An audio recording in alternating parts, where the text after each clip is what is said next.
Hi, Alessandro. Thank you so much for joining us today and taking your time to speak with our viewers. Well, thank you. Hi, Sandra. Thank you for having me. To get started, and if it's okay for you to just jump right in, could you please tell our viewers who you are, introduce yourself? Yes, I'm Italian. I've been working in Poland for 23 years now, from 97. And right now I am the area sales manager, Eastern Europe for Contraload, covering Poland, Czech Republic, Slovakia, Hungary, and the Baltics. Contraload, a few words about Contraload because it's a great company, I think, with a great group of people, growing 20% every year. And in Eastern Europe, we are doing quite well because I'm working for Contraload from 2017, and we are also growing in very fast way, and I'm very happy about it. For those who don't know what your company does or are not familiar with the name, what's your area of business? Yeah, Contraload is a pooling company. We are specialized in plastic pallets and containers, load carriers mainly for the industries, but also other businesses. And I have to mention that in the last month we have been acquired by the Tosca Group, an American corporation. So now we are part of a big family, I can say. Okay, good.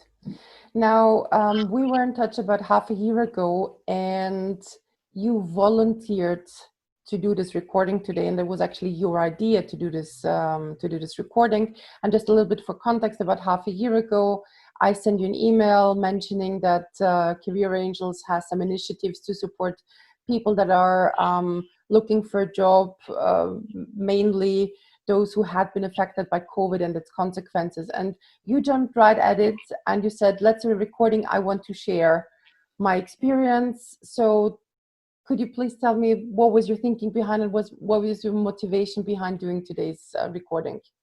Yes, as we know, the COVID situation had a huge impact on the life of many people, and especially on the work side.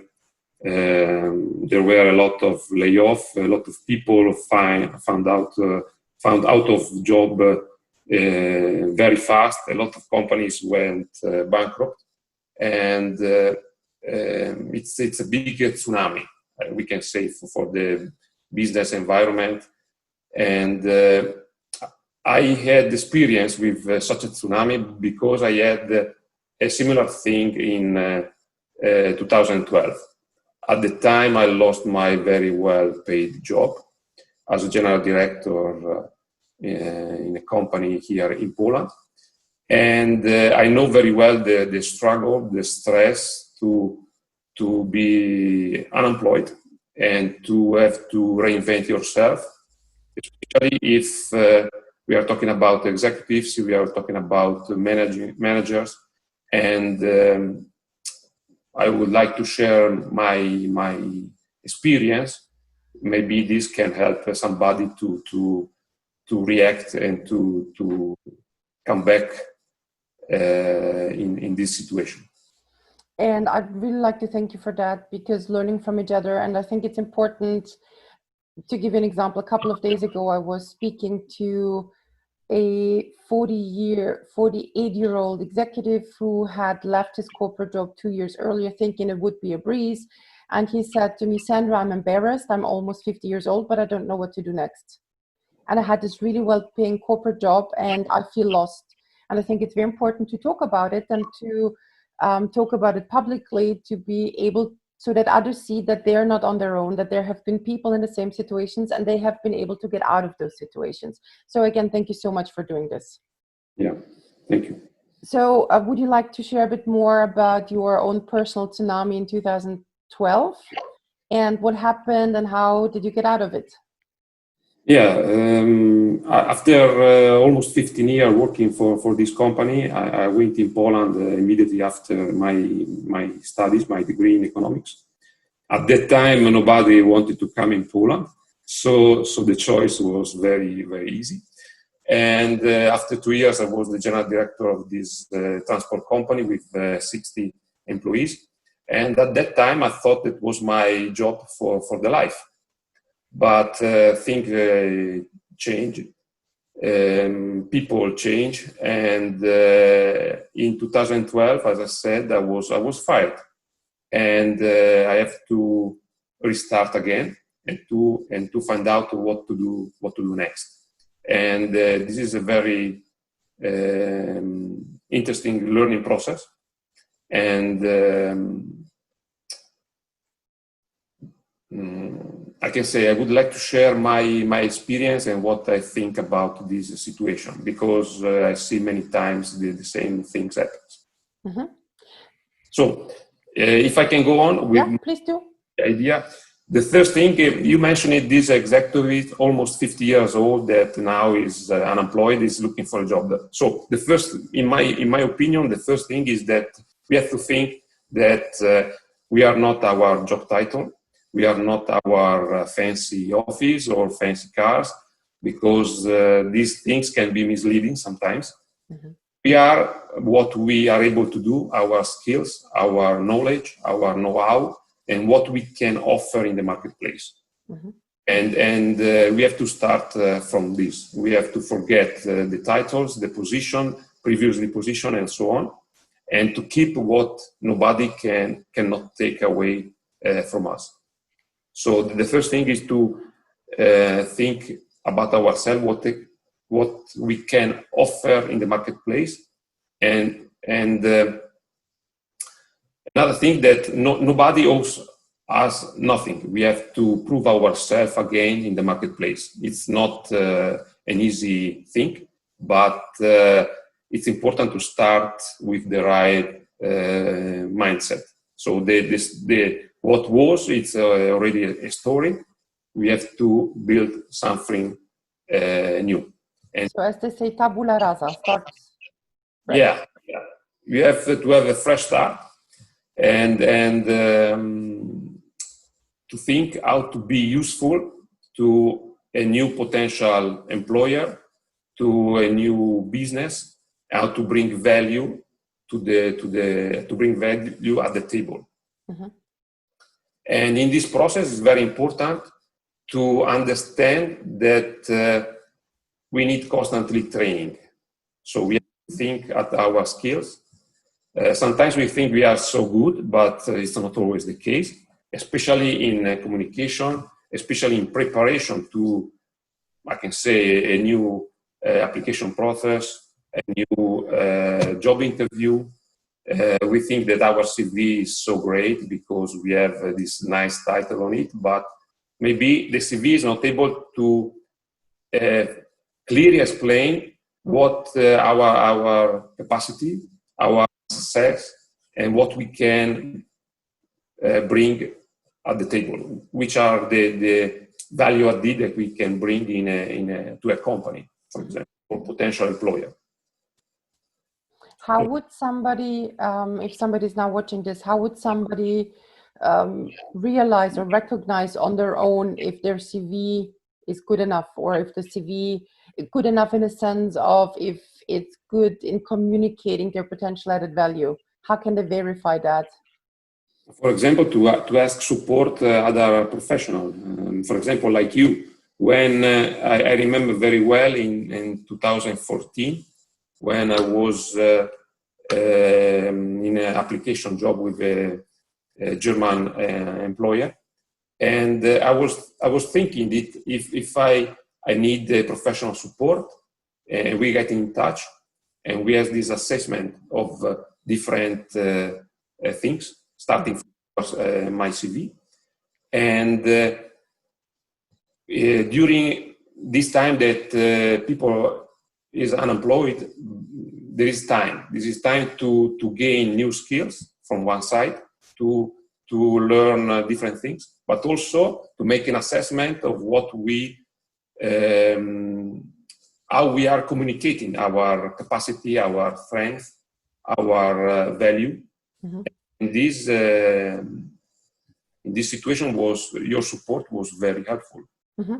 What if somebody can't afford at this time external support, or they are a bit skeptical because they don't know? I mean, you can find, of course, there's career angels, but there are also other career coaches or CV writing agencies, and you find them on the internet and like, okay, I don't really trust them. Is there a way, do you think, for somebody to do their own assessment on their CV to actually say, I think my CV doesn't communicate my USP or my potential added value well enough? How they could verify that? Well,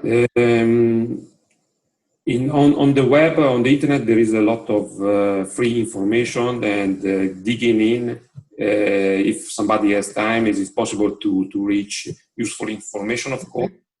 But I think that a professional help, a professional approach is very helpful. And as I remember, the cost is not so heavy. And compared to what you can gain, it's not, yes.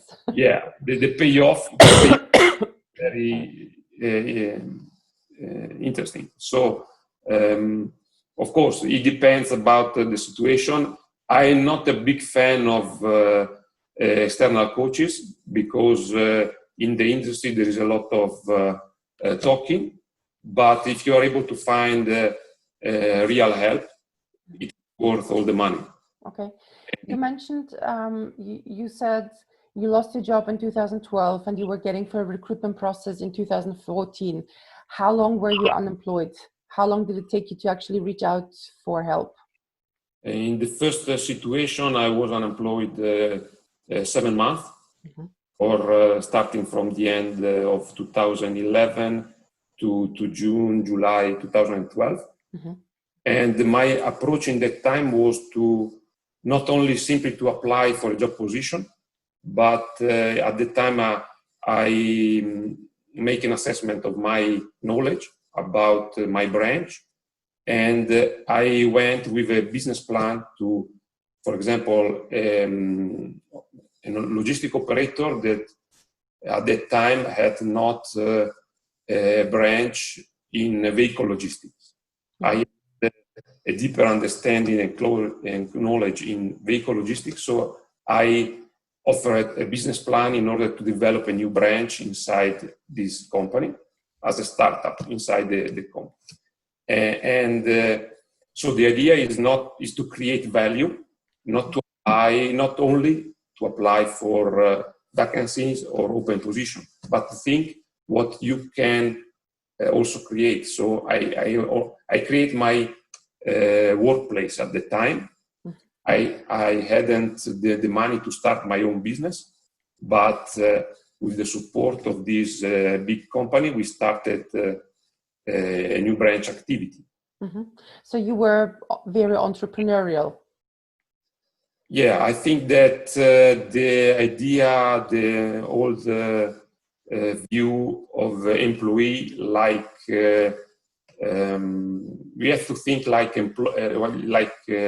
business owner. Mm-hmm.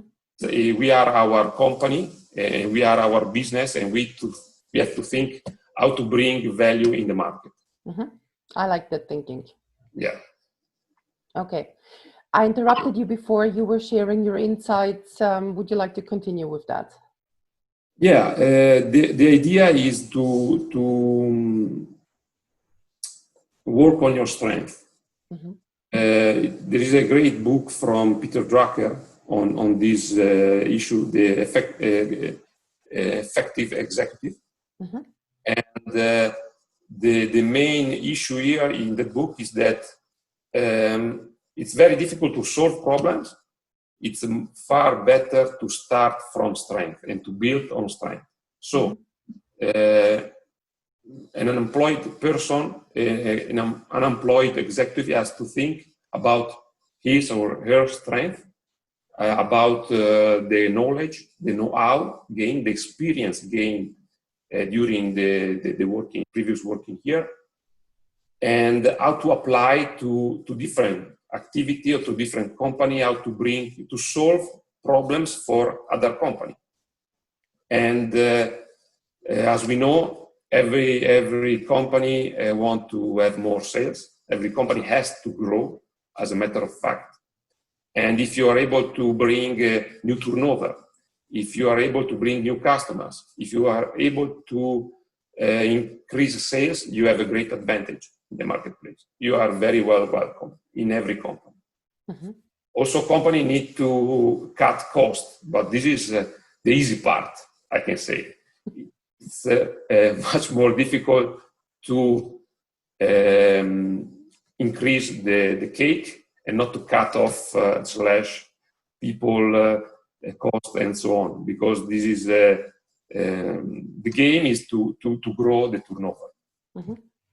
Also, if you have knowledge, ability, experience in managing people, very difficult thing, and you are able to really to manage people and to grow people and to have more done from people. This is a great feature, a great advantage that you can bring to a company.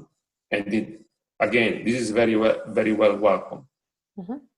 The idea is not only to apply for a position, but to try to show to your potential employer, to your company, that you can do more and you can increase value. Mm-hmm. So what you're saying is, summarizing a bit, it requires a lot of self-reflection and self-awareness, but also awareness of the market and company's needs. Yeah, for sure, absolutely. And your self-assessment is even must be done also, if possible, with an external support, somebody from the outside that can look at you and help you to make with you this assessment, because we are not always by ourselves fully objective. For a matter of fact, our point of view is always subjective. We need to, especially in the way we present ourselves, in the way we introduce, we contact a company. This is very important to have an external point of view. Mm-hmm. Here, I very much agree with you.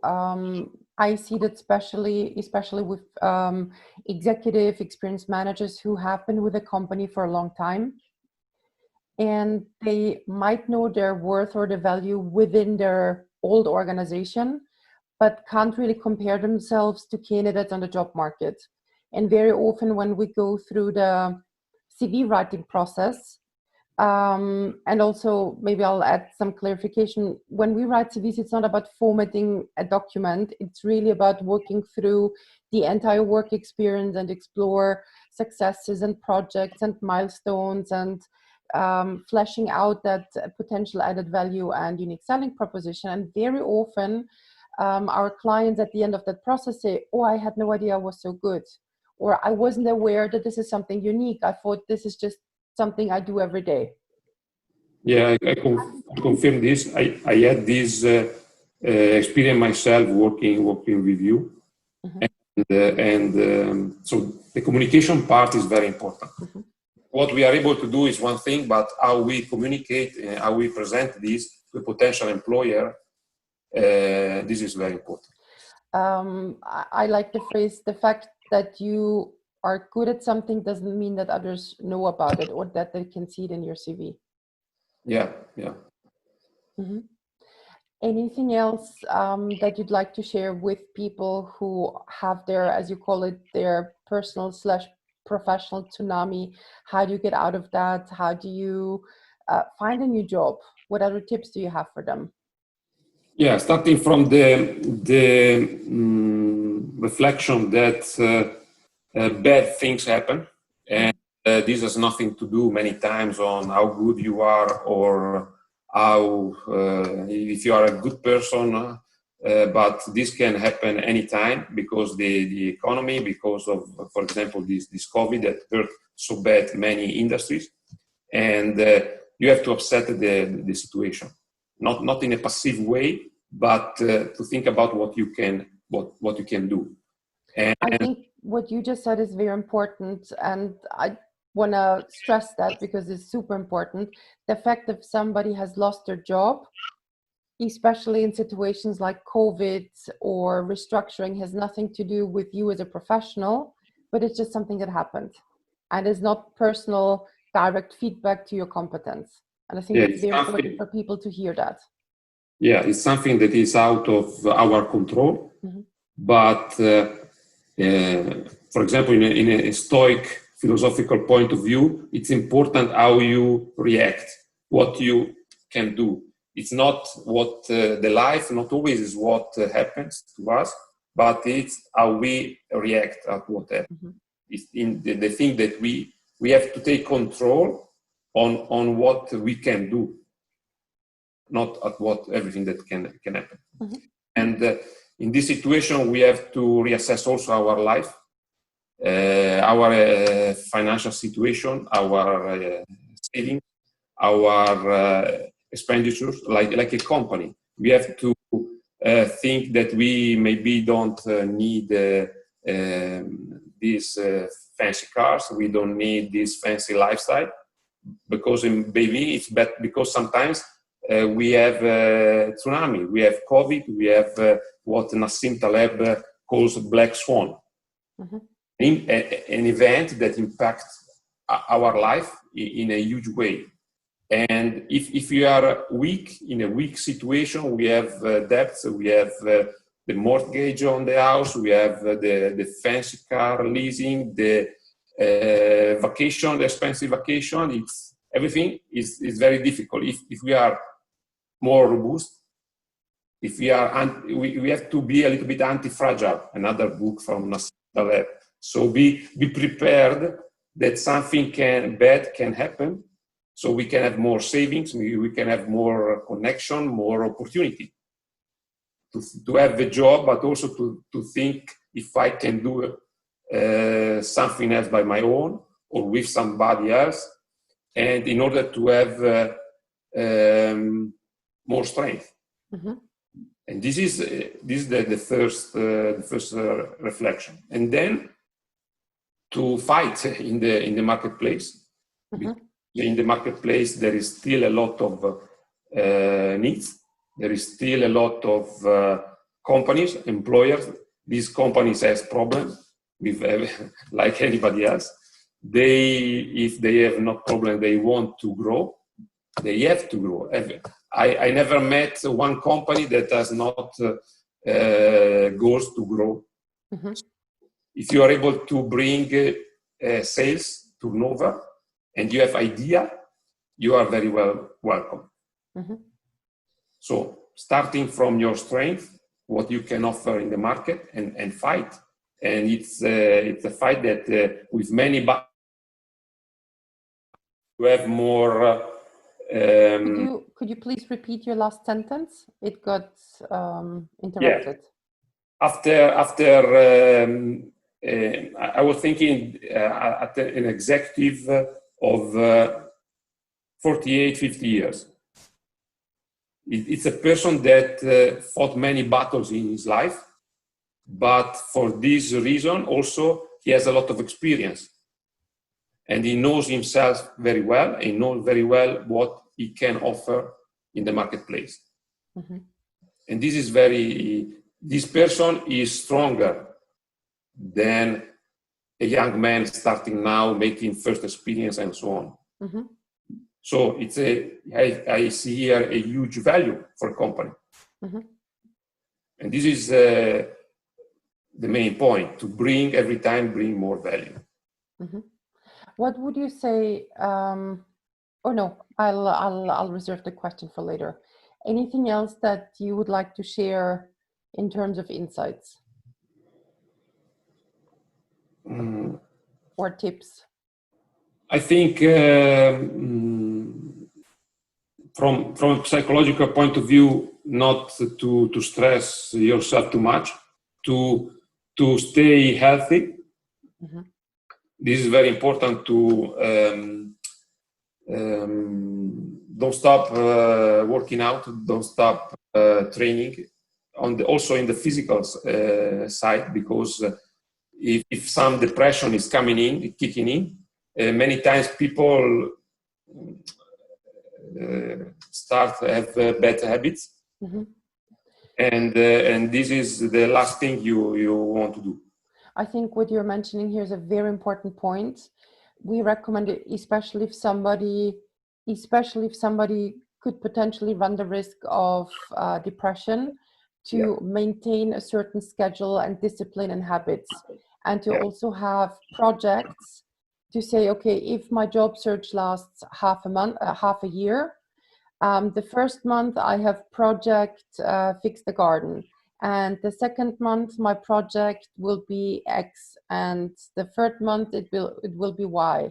So to actually have something, an alternative to work, and to be sure to, as you say, continue working out in the mornings, then do 4 hours of job search, have lunch, and then have your private project, to really make sure to continue that, to not fall into bad habits, as you say, to stay healthy, and to have also the feeling of being productive, because the alternative very often is also not only being unemployed, but being depressed and unemployed.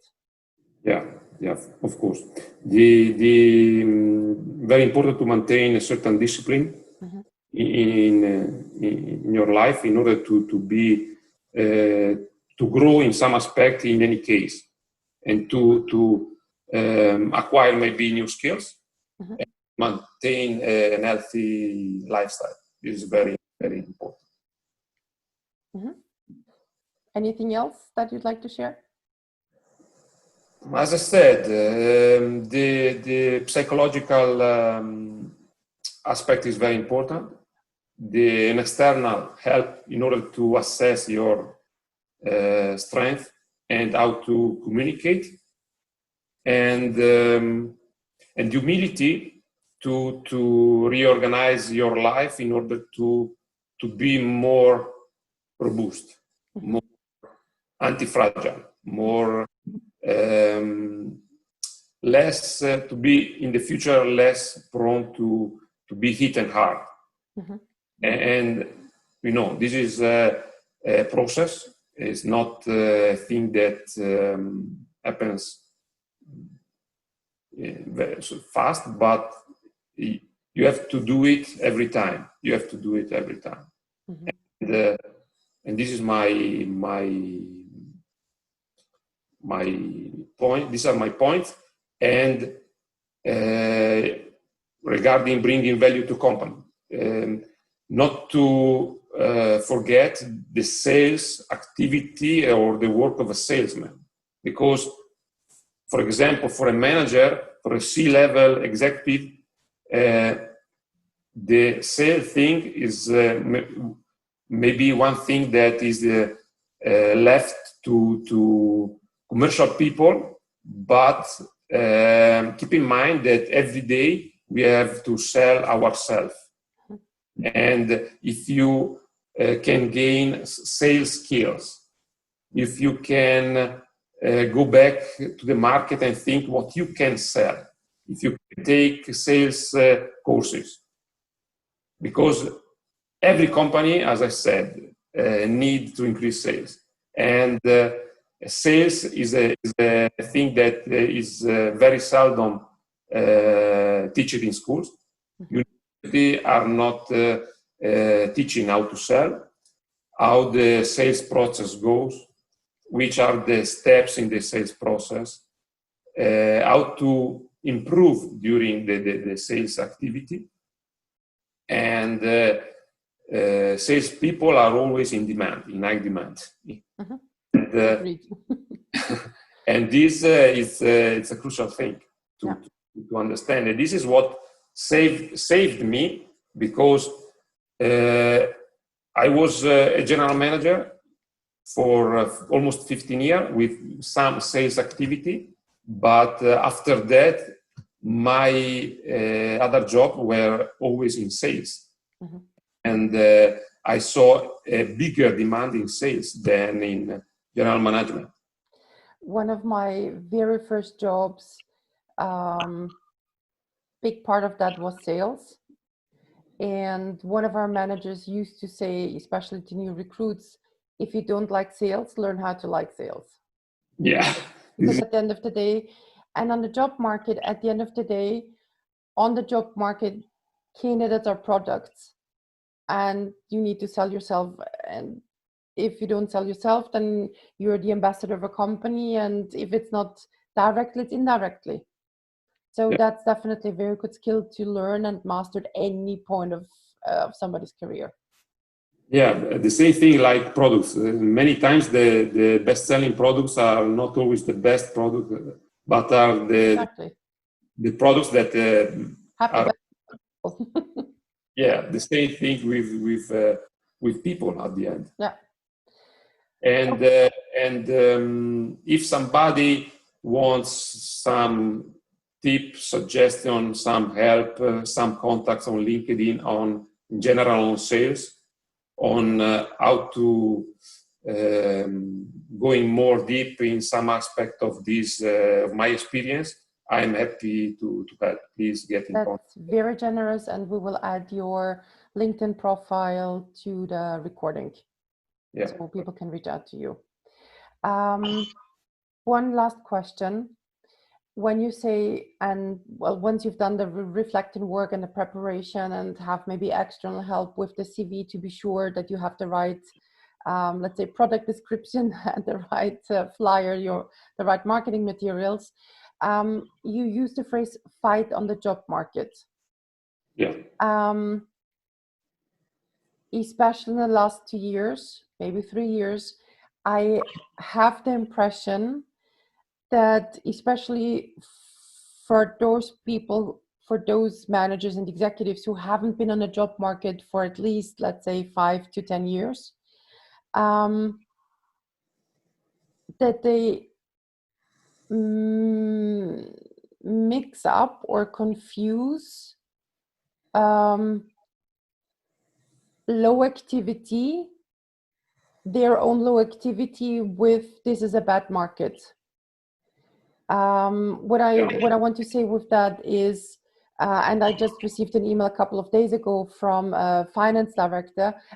Sandra, I have very, well, kind of angry. I have sent out, I've contacted 30 companies directly and I don't have a job yet. Your methodology doesn't work. And then it's like, but it's only 30 companies. I mean, if contacting 30 companies is enough, I mean, we would have a wonderful job market, but yeah. So you could put that activity a little bit into perspective. Yeah, because look, every sales person knows that the activity must be massive, must be huge in order to get results. It's not that you during your work day you do a couple of phone calls, a couple of emails, and you get deals done. It's not that way. It's not running that way.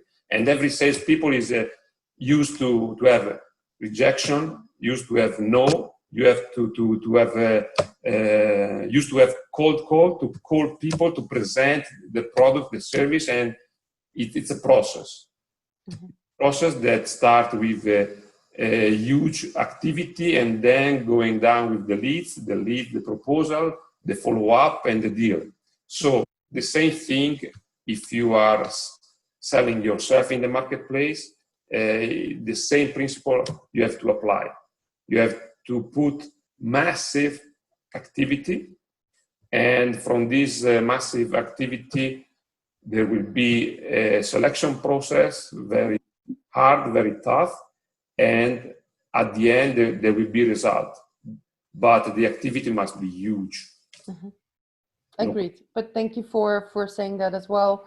Currently, the statistics that we have through COVID times, before COVID, it used to be up to 90 companies that senior executives and senior managers had to contact to come up with 1 or 2 good job offers.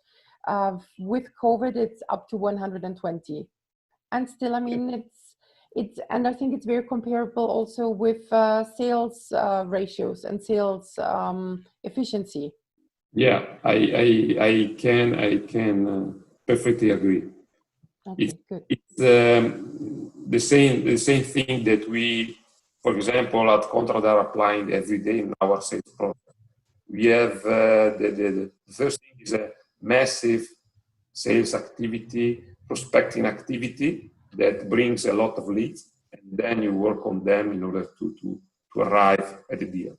But without this massive activity, no result can bring. And this, your statistics are very, very good. Maybe to close this conversation with what I hear, or how I would summarize the last, let's say, 5 minutes is, don't take rejection personally and just keep on going. Would that be? And yeah, it's a never give up process. But because if you give up, what else at the end? And it's a long learning process to learn and to adapt to the new reality. Don't take in unnecessary stress. Help yourself with putting yourself busy with rational things to do. Looks for help from professional, and you will be well. You will have result. You will be successful, but not sitting on the couch at home and thinking that the world is going down. But you have to put in all your strength, and you will be successful. Good. Well, thank you so much for sharing this today. I think this was very, very valuable and brave to speak about it openly. So thanks a lot. And we will add to the post, to this recording, we will add the links to the books that you've recommended and the link to your LinkedIn profile for those who want to get tips on how to improve their sales skills. Perfect. Thank you, Sandra. Thank you so much. Have a good day. Thank you. Ciao. Bye-bye. Bye. You just saw the first part of my conversation with Alessandro. We decided to finish the call, the Zoom call where we recorded the interview, and then we continued talking. And we actually had a really nice conversation after we had already finished the interview. So we decided to share it with you anyway. Although it was kind of behind the scenes, but it was really good, and I liked Alessandro's perspective. So please stay tuned and watch, let's say, the second half, but it's a smaller half of our conversation. What kind of tips would you give somebody if they look for external support? And of course, the obvious thing would be to say, oh, go with Career Angels. But if somebody says, okay, I will not trust a random Italian on YouTube or on LinkedIn I will not trust, I want to do my own research. What criteria or how should somebody who says, okay, I get the point, I need external support, what kind of tips would you give them, or what kind of criteria should they look at to verify if that potential service provider will actually be effective in helping them in finding a new job? Well, frankly speaking, Sandra, in the market there are a lot of selling smokes and a lot of companies that blah, blah, blah, blah, blah, blah, but no quality, no substantial quality. When I don't know when I get in, because I'm very skeptical too. And me too. And when we get in touch, your approach was the decision thing. The first contact was the professionality, the idea, the professional approach, and not only talking with you, but also with your colleagues. I had different video call with your colleagues. And the thing that your advantage, in my point of view, is that you and your colleagues are from the other side of the counterpart, ex-HR people that were used to receive a lot of CV, used to cut off a lot of people because they the contact point was weak. Mm-hmm. So you know what an HR manager is looking for, how many seconds he needs to read a CV, or he has to decide this yes, this no, because they receive thousands of piece of paper, thousands of application, and so because you have the experience on the other side, this is an advantage for you as a coach, as a consulting company for the potential candidate. Okay. And I had, at that time, my impression was that the professional approach and the fact that you know the things from the kitchen, from the from the other side, the people that are receiving my CV, my application, how they can treat my application. But ever since our contact, I mean, there have emerged companies where you have ex-recruiters and ex-HR people share similar support. How else could, and we are not only talking Poland, we talk Italy and Austria and Germany, etc. How can, I mean, one is the first impression, if your first impression is professional or not, but are there any other things that people could pay attention to from your experience and from looking at what has helped you to say, okay, if you don't see this, or if that happens, be careful, or maybe warning signs or like positive signals. Okay, if you see that, then this is a good person to work with. In my opinion, it's the sales approach.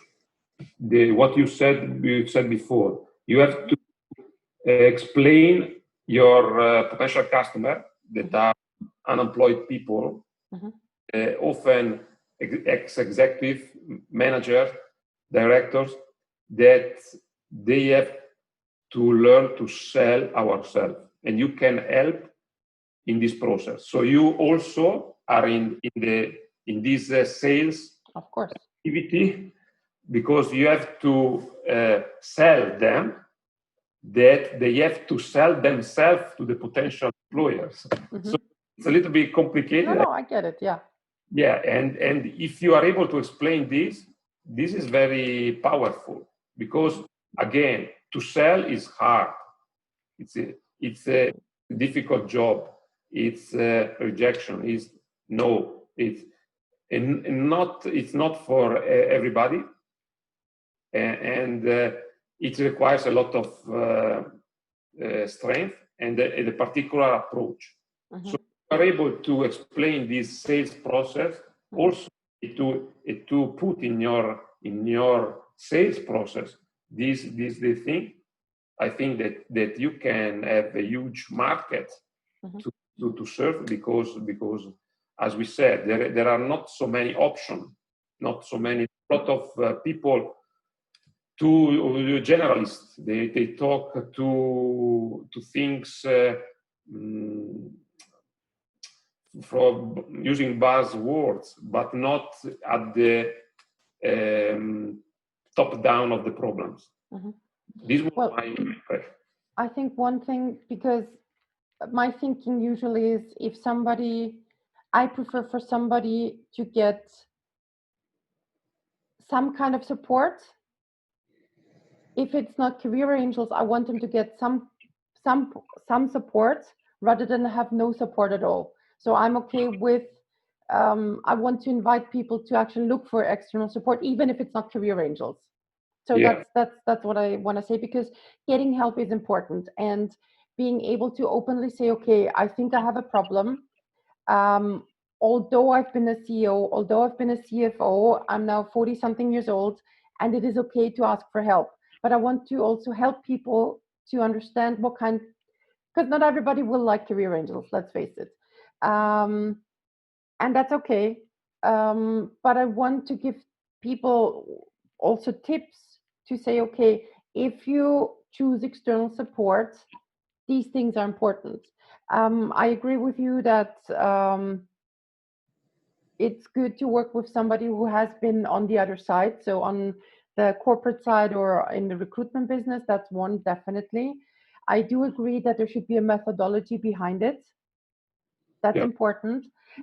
What I also think is it's important to work when selecting external support, to work with somebody who has research data or who tracks data and efficiencies, because I mean, yes, it's part of the sales process and you have better arguments, but it also shows if you're keeping up to date with what's happening on the job market, if you understand how the efficiency of the job hunting channels has shifted, and well, to track that, and to that also means that the consultant can be more effective in the support.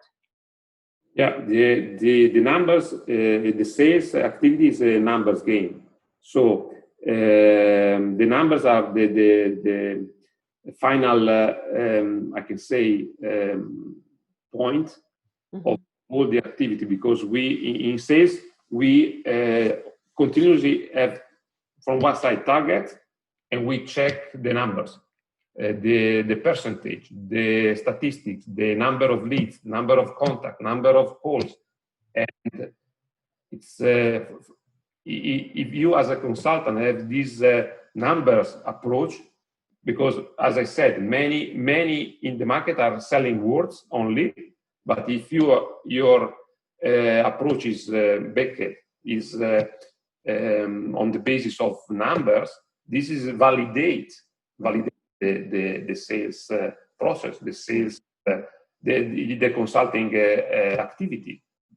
Is there anything else that when somebody, because what I found also in the last couple of months, especially that people reach out for support, but they also kind of do some casting process to say, I want to talk to 2-3 potential external service providers to help me in my current situation.